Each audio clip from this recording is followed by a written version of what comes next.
Hey folks, we're back. Episode 6 of the Popcorn Square podcast. I am your host, Neff, with Kage. and Buttons. and we're back. But today we're discussing Mortal Kombat.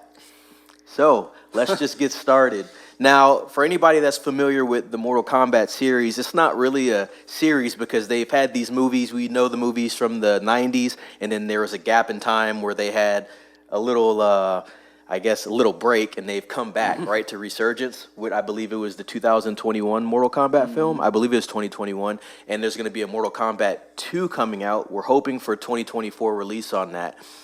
So, like we said, if you're familiar with Mortal Kombat, you know there was a film in 2021. We're going to discuss that a little bit, and then we're going to discuss Mortal Kombat 2, some details of Mortal Kombat 2, and some ideas that we have for Mortal Kombat 2 that we would like to see them implement. We'll also be talking about Mortal Kombat 1, the video game. So I'm going to pass this one off to Kage. He's a big fan of Mortal Kombat. This guy's going to give us some good knowledge on it. I'm going to let him take over from here on what he thought about the 2021 film. All right, yeah. Thank you, Neff. What can I say? The first film I feel like was really good. Special effects were good. The combat was good. They actually, the director, they actually found people that could fight. They didn't do stunt doubles that much. They basically tried to find actors that had combat experience. Even if they were light on martial arts, they trained them for months to get ready for that. So I think that was much more admirable. In terms of story, it was pretty straightforward. I think my only criticism to, much like many of the fans online, a lot of people said they liked it. Some people said it was good, some people said it was great. I don't think anyone called it terrible. Right. But I think the biggest downfall that everyone talks about is the inclusion of a character called Cole Young. For those not fans of the game, there is no such thing as Cole Young. That character was strictly made for the movie. Now, I did see many interviews on why this character was created for the film, and it was so to give kind of a familiarity, relatability. Yes, thank you. To people, non-gamers. You want to make a story whenever you make a video game movie, you want to make it you don't want to just make it for the fans of the game. You want to make it for everyone. You want to get everyone interested in it. Maybe even get fans of the game through this movie. And so just like the audience, newcomers, Cole Young is learning what the Mortal Kombat tournament is. What are the stakes? Why are we doing this? And so you're kind of learning along with him. Now, if you already know about the game, you're like, this guy's, he's just kind of there. He's shoehorned in. Me speaking as a hardcore fan, I don't mind it. I was like, okay, I'll follow. I get what you're doing. But all in all, it was a great film. I like that they didn't pull a Mortal Kombat Annihilation. So Mortal Kombat came out, I want to say, I think in 1995, the original movie. And myself and many gamers at the time that thought that was the best video game adaptation for the time. And then when Mortal Kombat Annihilation came out, everyone didn't question it. They went straight to the theaters. I know I did. I slept over at my friend's Josh's house, and we went straight to the movie, and we're like, oh, so hyped up. We're little kids watching this movie, and we both walked out of it like, what did we just watch? Wow, yeah. And the criticism that Annihilation had was they tried to cram as many characters as they could into the film, and they pretty much killed their own movie. There's like 30 years of history of the franchise, and so you can't fit that many characters in a 2-hour film. Even if you're not trying to do a Snyder cut, can't do them justice. You can't do it justice. You're gonna have everybody in the movie for like 10 seconds. Right. You know what I mean? So, out of the Mortal Kombat movies, Annihilation is the one that people don't like talking about. It's just bad. Right. But bringing it back though, the 2021 version was pretty good. It had just the right amount of characters. They made it pretty easy to understand. They even explained some stuff that the game does not talk about, like how people have powers. What's up with that? They kind of gave a story reason to explain that. Not very deep. Hey, you're chosen. You have a mark. That means you're chosen to participate in the tournament. And through I don't know if trauma is the right word, but everyone has their own way of unlocking what they call their arcana, their powers. That's why Liu Kang can shoot fireballs out of his hands, for example. Right. So they don't explain that in the game. So that's something I like from the movie over the game. They actually made an effort to explain something that doesn't make sense. Right. You know? But yeah, it was, I like it was that an they awesome showed movie. how they actually acquired their powers. Right, Because it would have that's- been very easy to just say, oh, well, they just have this power. But why do they have this power and how did they get the power? They actually showed it from the top Yeah. to the bottom. So I thought that was very good. One thing I did like about the Mortal Kombat movie in 2021, I like that it was a good balance between serious moments and then comedic moments. We know Kano was our comedic relief, right? And there was plenty funny moments in that movie, but there was also serious moments as well. I don't remember watching that movie and then there being a serious moment and then someone cracking a lame joke. I don't remember that in that movie. Everything made sense with that movie. I thought the character designs were pretty good. They could have tweaked Scorpion a little bit, but there's only so much you can do with Scorpion because of how he actually looks, especially if you're trying to make it look very realistic. You can only do so much. I thought Sub-Zero design was pretty cool. Everything was great. But like we said, it's not the best movie in the world, but it's a decent movie. The movie actually didn't perform that well, and me and Kage had a discussion about this before we actually went on the podcast. But the budget for the movie was $55 million, and it only made $84.4 million. So that's very bad. But as anybody that's interested in Mortal Kombat knows, they are doing Mortal Kombat 2. So we're hoping for a turnaround there. Hopefully they can bring some more fans and attention to the project because once again, everybody knows if you're not running something or an IP like the status of Star Wars, it's kind of hard to get people back in. Mortal Kombat is big, but Star Wars, I would argue, is bigger as far as pop culture. So when people see Star Wars, they know, okay, I'm excited for this. I'm going to go see this. Mortal Kombat, it's big pop culture wise, but a little more niche. And so if you don't have a strong foundation to get people engaged, you're going to see that in your box office. Now that they have Mortal Kombat, the first movie, I shouldn't say one, but it is the first Mortal Kombat movie in the 2020 era. Now that they have that out of the way, I think people will be more familiar when they see Mortal Kombat 2 come up. And so you actually see more people come and watch that movie. And also, there's also news on that movie. There's more characters that are going to be involved. I know they have Johnny Cage coming in there. They have Quan Chi, he's going to be in there. So I think that's actually going to make it very interesting when that movie comes out. And I think it's going to get more people excited because they're going to see other characters that they may be familiar with from other Mortal Kombat games. Buttons, you have anything to say about this? Did you see the 2021 film? I do believe I did watch it, and of course I remember the one back in the 90s as well. They didn't capture my attention as much, and the reason why I say that is because I can remember bits and pieces, but not a full like synopsis even. Like I wouldn't be able to tell you like, oh yeah, this guy did that and this guy and that was the plot of the story. Like Right. I don't feel like it pulled me in enough for me to like say I have a true opinion one way or the other. And I don't know if that's, I know the game. I know there's movies. I know there's a fan base for it. I know finish him. like that's about as much as I could tell you about the whole thing other than, I know there's a backstory. I know there's each one of these characters. I mean, I could probably tell you a little bit more about Street Fighter than I could tell you about Mortal Kombat. So, and of course there was a god-awful movie for Street Fighter also. We remember. Those are the ones you remember the most, the god-awful ones. Exactly. So, I mean, I think as far as my childhood comparing, like when these movies came out to other similar video game genre, type movies, I was always more of like Street Fighter and Ninja Turtles. So Ninja Turtles was big, yeah. yeah, Ninja Turtles was probably like my jam as far as that goes.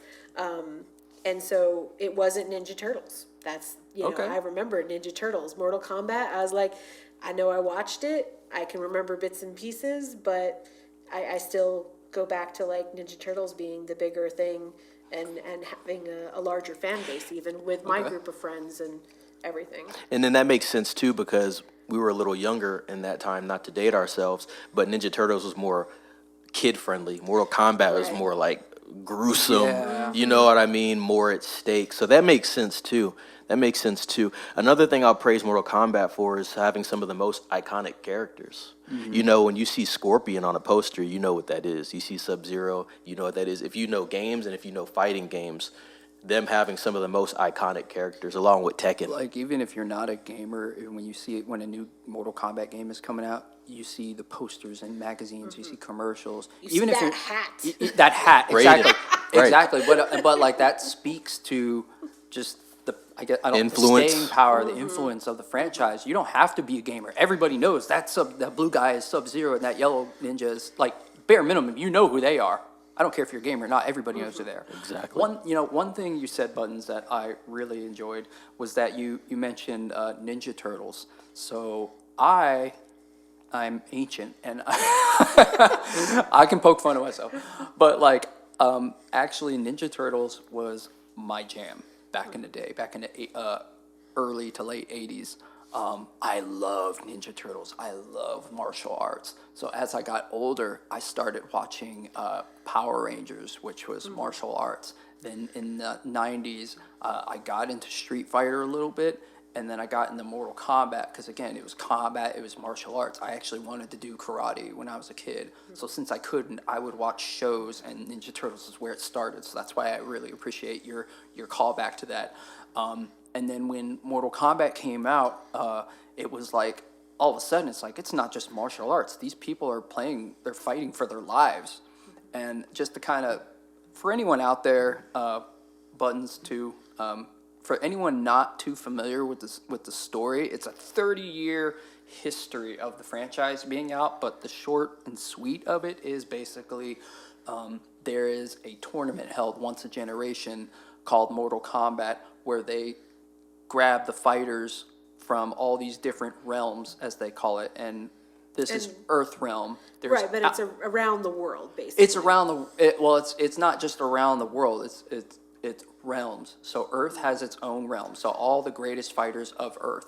Then there's Nether realm, Chaos realm. There's all these realms, and the reason why this tournament even exists is because there is a realm called Outworld that is ruled by an emperor named Shao Kahn, who is out conquering realms. This is what he does. He is a conqueror, and he was so good at what he did that the elder gods said, okay, if you're going to keep doing this, this is our fail-safe. We're going to make the Mortal Kombat tournament. If you win 10 consecutive tournaments in a row, we will allow you to conquer another realm. And in the lore of Mortal Kombat, Earth realm is what Shao Kahn wants the most, okay? He wants Earth realm the most, and so he is going to do this tournament, and guess what? In the story, he has won 9 consecutive tournaments. So on the 10th tournament, he starts cutting corners. He starts cheating. He can't invade, so what he does is he lets his first lieutenant, if you want to think of it that way, Shang Tsung, come to Earth and start picking off, murdering our fighters before the tournament can even begin, you know, because they want to win. And of course, in the story, they don't. They're saved by Liu Kang, the savior, and that's how it goes in the story, in the first timeline. I'm not going to go too far into it because it does get crazy, but that's basically the bare bones story of Mortal Kombat. They followed. I feel like they're following the base game in the movie because I feel like that's easier to understand versus time skipping again. I'm not really with time skipping in movies. If you do it a little bit, that's fine. But if you're doing it across a franchise, well, now I'm lost. I don't know what you're talking about. I don't know who this character is, what's going on. That was movie 2. No, that was movie 3. Right, No. right. So definitely don't want to go down that path. Makes sense. Kage, question for you. What ideas do you have for Mortal Kombat 2? Like, what would you like to see them do with this story and these characters? Well, based on just my lore knowledge, I'm definitely bigger on lore than I am playing the game. The first movie is setup, okay? We're introducing the characters, we're introducing the idea of the tournament, and things start going awry, people start getting killed off. But this second movie is going to be the meat and potatoes. Now we've established the characters, we've established what's going on, what the stakes are. So the second movie will be about the tournament. How closely they follow the games, that's kind of up in the air. We will see. Speaking as a fan, I feel like the first movie did pretty well. It could have been better, but it was good. I have a question for you, Kage, because again, I watched the movie, but I don't remember a ton of it. And you kind of touched on the fact that they were on like 9 out of 10 wins in order to conquer Earth, right? Yes. Or whichever, the realm. And so we know they get defeated, they lose, and Earth gets to live, the Earth Yep. realm. But do you think that's what the Mortal Kombat 2 is going to be? Like, hey, there's still 9 and we're still trying to take over Earth realm? Or did they have to start back over at 1? So that's a great question. So by the rules in the game, I sound like a total nerd. By the way, you can feel free to laugh. By the rules of the tournament, that's how it should be. You didn't win the 10th round, so now we start all over again. So Okay. Outworld. So by the rules, Outworld has a chance to do it, but now they got to wait until they get all the these way back up to generations, the 10. right? Okay. Right. So by the rules, it should be that way. In the games, no, because Shao Kahn is pissed because he was this close. You can't see it, everyone. I'm holding fingers close. He was so close to victory, and he failed. Shang Tsung failed. So Shang Tsung goes back to his master and says, I failed. And Shao Kahn doesn't take failure lightly. He wants to basically execute him. You know, you cost me everything that we worked so hard for, blah, blah, blah. Shang Tsung says, hey, wait, hold on. Spare me. I have an idea. Why don't we implement a second tournament that will decide the end all? It will supersede the rules of the first tournament. And if we win, whoever wins, the tournament is over. We're done. Okay? And they come to Raiden, the thunder god, the protector of Earthrealm, with this proposal and say, hey, we got this idea. We have a new tournament. This will be the one-time thing. It'll be where we say, but if you win it, we will abandon our claim to Earth forever. This whole thing is over. Too good of a thing to pass They're up. like double down. Like Double we're gonna down. It's like down. all or nothing, right? Right. And so that's the loophole of how the story can continue. Now, in terms of the movie, what I think they're going to do, again, the first movie was a setup, setting up the characters, setting up the story. The second movie is going to be about, okay, the tournament. We have characters. They'll be introducing new characters, sure. Hopefully they won't pull Annihilation and try to shove in 30 characters, and that we don't need that. We're trying to make it easy to understand. But I think this is gonna actually be about the tournament. I do believe character-wise, we're gonna see. I know you know this. I got this for you. I'll pick it up right here. We'll segue into that. I'm glad you brought up the characters and them having too many characters in the film. I'm not worried about that for this film, but there are a lot of characters on this list. But I'll go down through the actors and the characters that they're playing so everybody that's listening knows and has an understanding. So we have Carl Urban as Johnny Cage. If anybody doesn't know Carl Urban, that is the male actor from The Boys. Yes. And he's been in some other good stuff Judge as well. Dredd. Right. The newer Judge Dredd. Well, not really new, but it came out in 2015, 16? I think so, yeah. Something like that. Tati Gabriel, what were you going to say, Buttons? I was going to ask, which character was he in The Boys? I forget his I name. know what he looks like. I just don't remember forget his his name name. off the top Okay, of my well, head. okay, I've been watching The Boys recently. That's why I'm wondering. So The Boys, you know how you have the main character who lost his girlfriend? And he meets up with the scruffy Dewey? guy with the beard. Dewey's the main character, right? Yeah. But the guy who wears a trench coat Oh, with the beard, that yeah. guy is Carl Urban. And he's the Okay. one who doesn't have powers, but he has a vendetta against the Right, Supes. right. Hold, You know? give me 1 second and I will be able to pin Right. his name. But go ahead with your list. But we have Tati Gabriel as Jade, Adeline Rudolph as Katana, Martin Ford as Shao Kahn, Desmond Chaim as King Jared, Anna Nugent as Queen Sindel, and Damon Harriman as Quan Chi. And then we have C.J. Bloomfield, last but not least, as Baraka. So I'm glad they're bringing these characters in because these are some big notable characters in Mortal Kombat. I think it's really going to switch things up. You know what I mean? It's going to up the ante because a lot of these people are hard hitters. We got Shao Kahn, like the main antagonist. Quan Chi, another big one, and then Johnny Cage. You know he's going to bring some laughs with him there, so that's going to be really interesting. Buttons, you had something to say? Oh, no, I was just gonna say that I remembered it's Butcher. Yeah. I was sitting there thinking about it, and I was all like going through the list in my head, but Kage also looked it up, but I had already thought of it before that. Awesome, interesting. Yeah. As far as the budget goes for Mortal Kombat 2, I know they're doing a lot of shooting in Australia. I would like to see them keep the budget moderate. It's actually interesting watching the first Mortal Kombat. They made that movie for 55 million. Looks pretty good for 55 million. There wasn't a lot of chintzy Yeah. visuals or anything like that, and the costumes looked great. The scenery looked great. It looked good for 55 million. So I hope they can keep it within that 60 to 80 million ballpark. Once again, they put out a film that didn't do good the first time. Warner Brothers is going to want to see some return on a second film. So I would like to get them to keep the budget moderate, and I think they can do well. I like this cast. I like the characters they're actually bringing into this, and I'm just really interested to see what type of story they implement with this. Now we're going to switch lanes a little here. We're going to go into Mortal Kombat 1, right? So we're going to talk video games now. Me and Kage have had this conversation multiple times. He's heard me praise Mortal Kombat 1 for its story. If anybody has not played that, that's listening to this out here, go play that game. The story is magnificent.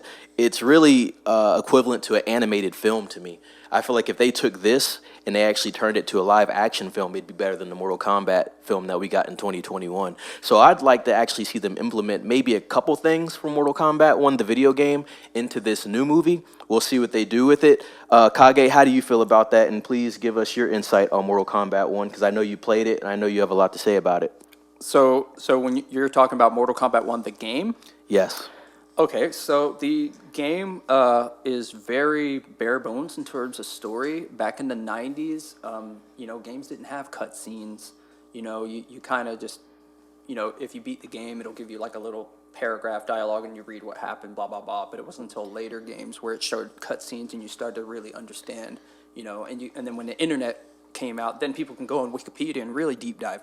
But keeping it simple, talking about the first one, again, the first one was about a tournament every once a generation, the best fighters, and you're not playing to win, you're playing to defeat them. Correct. Rather than have one army versus another, we're just going to pick the top fighters, and this is going to determine which side wins. How do you feel about them implementing things from the new Mortal Kombat 1? That's what I'm referencing. Oh, the game that came out recently. Okay. As far as storytelling, not necessarily implementation of the things that happen within the story, because if anybody's not familiar, in Mortal Kombat 1, they basically reset the timeline. Liu Kang is now the god of all gods, basically, and he's made everybody friends, and it's friendship. It's friendship around Earthrealm. Oh, man. So, Kage, please go into that a little more. So I'm gonna say this in terms of the recent Mortal Kombat game that came out back in September. Great game, has a lot of great features. The story is pretty good. I don't see them doing anything with that in the upcoming movie. I don't see them doing it because, kind of going back to what we said back in our Saw episode when we're talking about jumping back and forth and time skipping like that.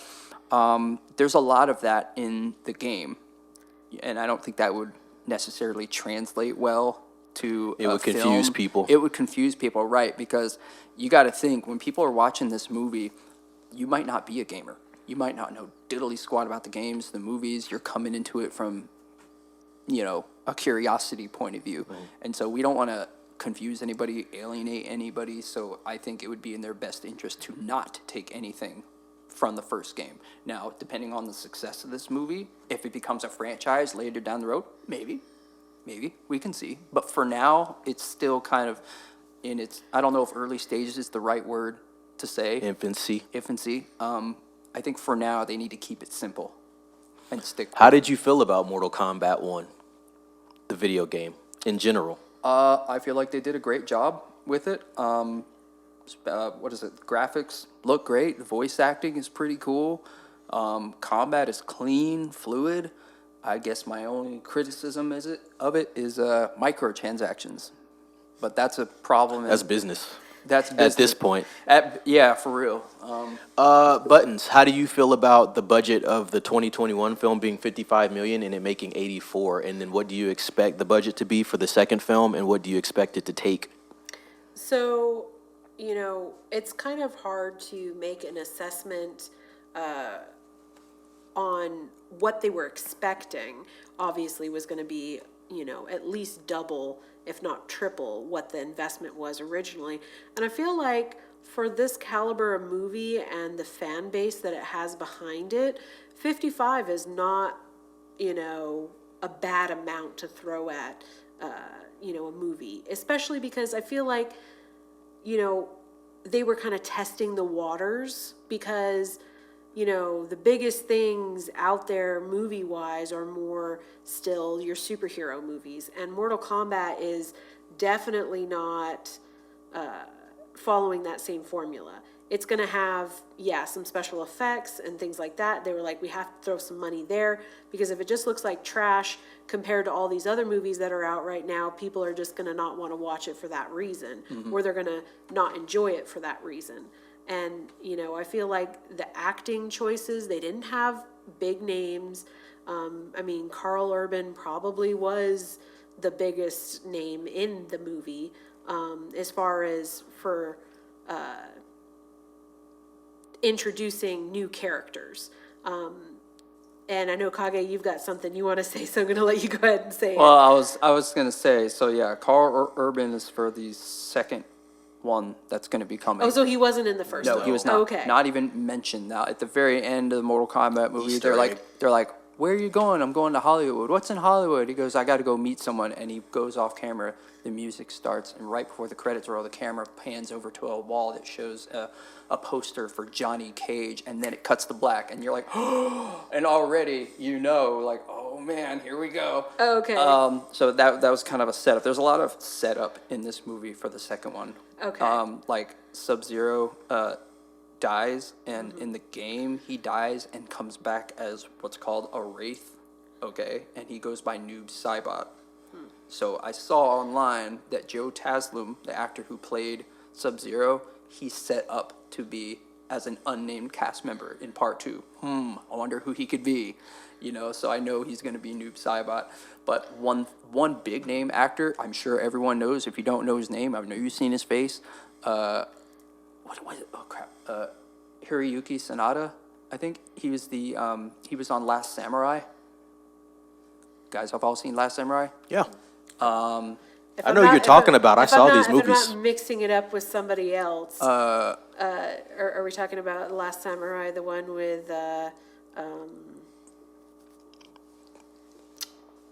TC. yes, Tom Cruise? I was all like, okay, all right, So yes. so he, John Wick. all right, right. wasn't John Wick. He was also in Bullet Train, I believe. Yes. So yeah, he is a big actor. I would say he's a big actor as far as being an international actor, and I feel like that's kind of more. He is not everybody in America is gonna know who he is. Sure. Actor. I feel like he's a solid. I like him as an actor. I'm not saying that about him. I just don't. And like you said, I'm sure if you saw his picture, you'd be like, I know that guy. I've seen him in lots of things, but you're not going to know him by name. He's not. Right. And unfortunately, that's because most America's cinema tends to stick to the same type of actors and actresses. True. And, for the most part, when it comes to Asian actors and actresses, they just don't get as much recognition. And they don't get as many parts. Sure. And when they do get parts, they're usually typecasted into certain roles. Right. Great point. So, but going back to what we were talking about with budget and everything, I do feel like that 55 was a solid budget. I feel like they wanted more than what they got. So it definitely would have been considered a loss in terms of what they did make off of that, which was, I think you said 84. That's a massive loss.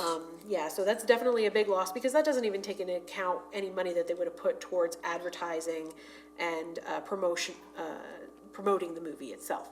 But this movie, the new movie, I feel like they're probably going to run, like you had mentioned, Neff, around the 60 to 70 range.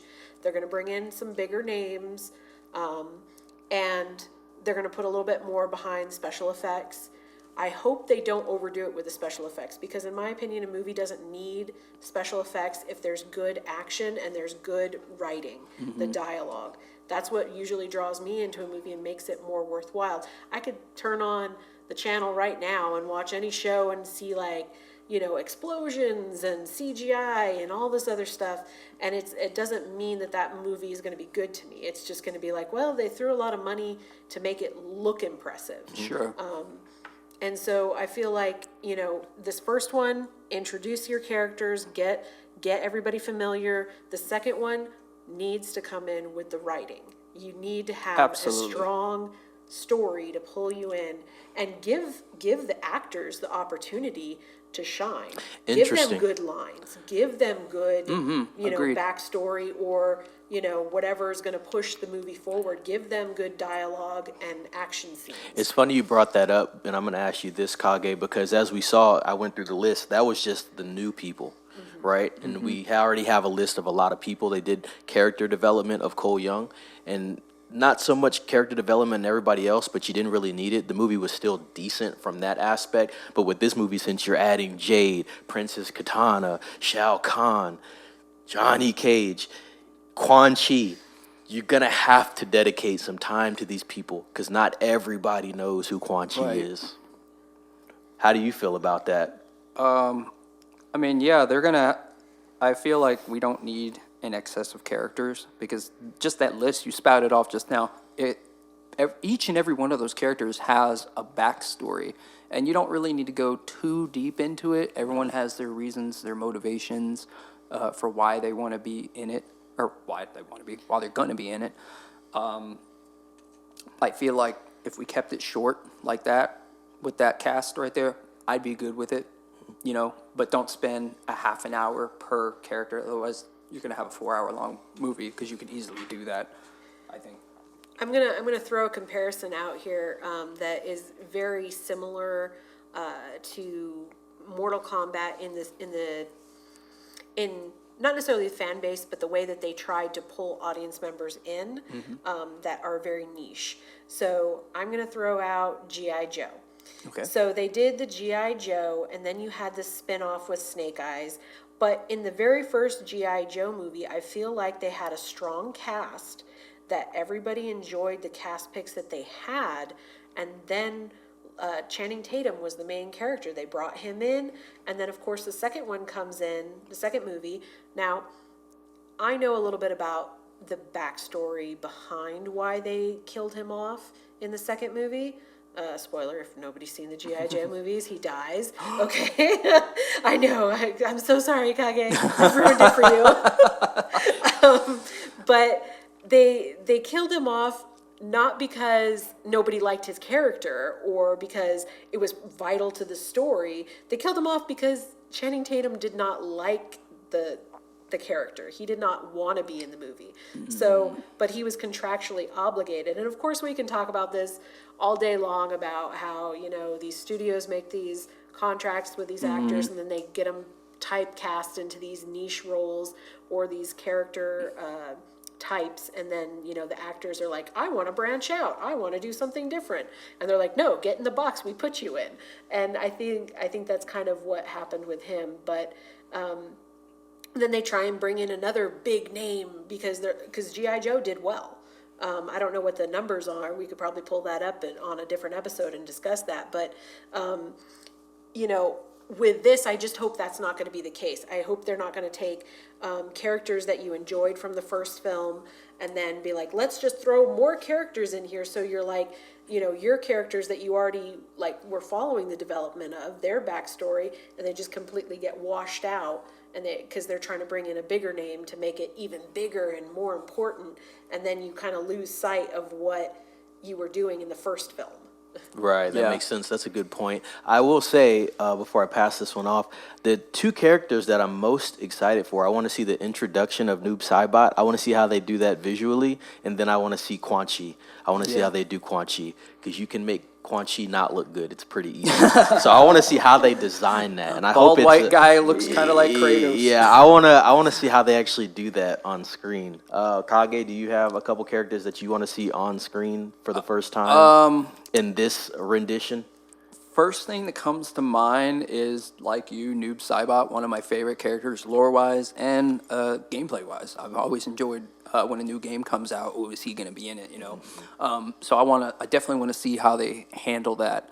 Another character I want to see is, I haven't looked this up, and I could be totally off base, Melina. Okay, now, hold on. In this movie, Yeah. Melina was killed. She was killed. She had a Right, hole right. blown through her. You're not coming back from that, or are you? Right. Because in the lore, Melina is a clone. So they could easily pass that off and say, oh, the one that you saw was the clone. Here's the original. Or That- they they- bring they- the clone in. That sounds like Yeah, yeah, you can go either way, and it Right. would work in that case. A little bonus one, Mm-hmm. I don't think anyone has said anything about it, Kano. So in the movie, Kano gets killed, Right. or does he? He gets stabbed in the eye, and you're like, oh, he's dead. But right. this movie is big on origins. In the game, Kano's got the metal faceplate. He Right. didn't have it in the first game, so they can. So I think in this movie, they were like, he got stabbed in the eye, but we'll bring him back. They gave himself an origin story right there. They set it up. They set up how. That's how he gets his patch. That's how he gets. The metal, yeah. Yeah. Right, So I like that. So I'm interested to see how they bring those characters. Buttons, do back. you have any characters? Katana, Jade, Shao Kahn, Sindel? I mean, no, not for me, unfortunately. Like I said, I feel like anything, you know, if anything, I'm just gonna sit there and say, like, you know, the most memorable character to me has always been, you know, the guy with the big hat. Raiden. That big Raiden. old hat. And you know what? That's a great character, honestly, because again, It's a staple. it really is. Raiden is one of the original members cast of the original game. He's been in just about every single one, if not all of them. And Raiden is the protector of Earthrealm. So if you're gonna remember, that's a good one to remember. The last thing I kind of want to say though is, for people that don't know, by the way, the thing I love about Mortal Kombat, this movie that came out, is that, again, they hired people with martial arts experience, okay? Right. And one of the biggest ones that I want to talk about is Joe Taslim. Joe Taslim is a real-life martial artist, very good at what he does. That's why he got picked to be Sub-Zero. So when you watch that movie and you see him kicking and flipping and doing all that stuff, that's not a stunt devil. That's him. And if you want to see what he can do both as an actor and a martial artist, I highly recommend everyone out there check out, free shout out, HBO. There's a show on HBO or Max as it's called Warrior. I encourage everyone to check that out. Joe Taslim, aka Sub-Zero in the new Mortal Kombat movie. He plays a character that's very, very strong. If you're interested in martial arts or just interested to see what kind of stuff he does in martial arts, go check that out. Interesting points there, Kage. Good points there. Anyway, guys, I think that's going to wrap it up for this episode of the Popcorn Square Podcast. Once again, like I say in every episode, please like, comment, subscribe, ring the bell for notifications, and more importantly, stay tuned for the next episode of the Popcorn Square Podcast. Once again, thank you.